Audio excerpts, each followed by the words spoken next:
How's it going, everyone? So in this video, I'm going to talk about why is your freezer making a loud humming noise. So before I get started, please subscribe to my channel if you haven't already. I do appreciate the support, it helps my channel grow.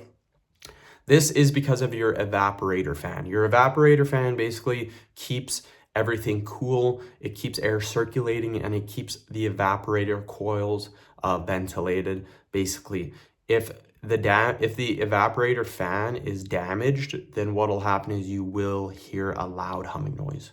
So that's what the issue is. You can replace it or you can buy a new one, whatever you guys want to do. End the video. Thank you guys so much for watching. Please subscribe to my channel.